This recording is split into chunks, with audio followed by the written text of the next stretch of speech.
我们现在要去找我舅舅，然后去看他的家庭式的开心农场。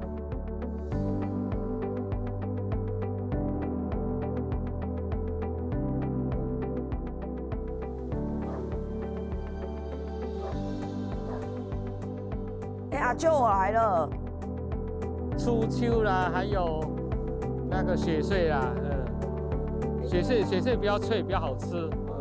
这一边的话是我们家长辈的一个家庭式的开心式的农场这样子。舅舅他们就是把外公外婆留下来的这边一块地有再重新做整理，然后就是变成我们长辈3不5时会回来，然后大家会聚在一起的一个享受田园乐的一个开心农场这样子。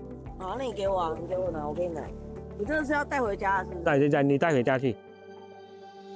跟妈妈这边算比较好，因为小时候，寒暑假的时候，就是爸爸妈妈上班都要很忙。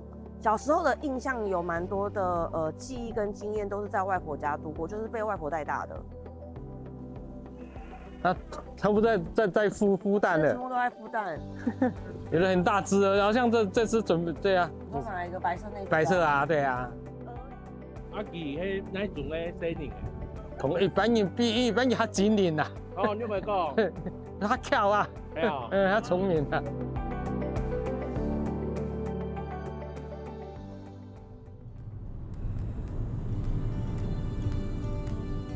这边吧。哎，这铁皮里面。这铁皮里面啊。会完全被拆掉。这一个用铁皮围着的这个地方这样子。那因为后来就是外环道路拓宽，所以其实我后来我阿婆家也就是跟着被拆掉，就没有了这样子。因为年纪很小，我阿婆又带着我，所以我也跟我阿婆做很多事情。自己最喜欢的是她晒萝卜干的时候，然后我都会趁她不注意的时候，然后就会骑着3轮车在旁边偷吃她晒的萝卜干。这边佛堂算是小时候。在外婆家这边生活的其中的一个印象，就是说，因为蛮多长辈都住在这个庄这附近这样子，然后以前像逢年过节或是拜拜的时候，大家都会来这边。自己觉得印象最深刻的是，以前就是庙旁边附近的田收成的时候，然后就是要庆祝嘛，然后其实就会有搭棚子啊，然后吃流水席，其实那个印象是非常深刻。可以出来对不对？在这边，哎，对。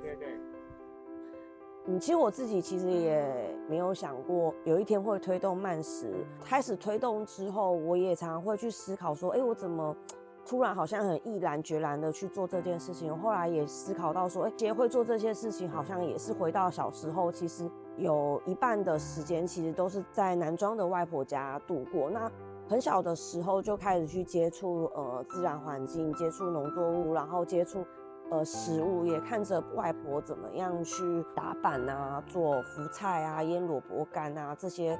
在回想的时候，才发现，现在在做慢食的这些东西，都是来自于小时候外公外婆、爸公爸婆们他们给我的这样的一个经验。那我希望可以从我自己的苗栗家乡，然后开始去推动慢食，其实还是想要告诉一般消费者来说，希望可以让他们认识慢食，然后重新去认识我的家乡。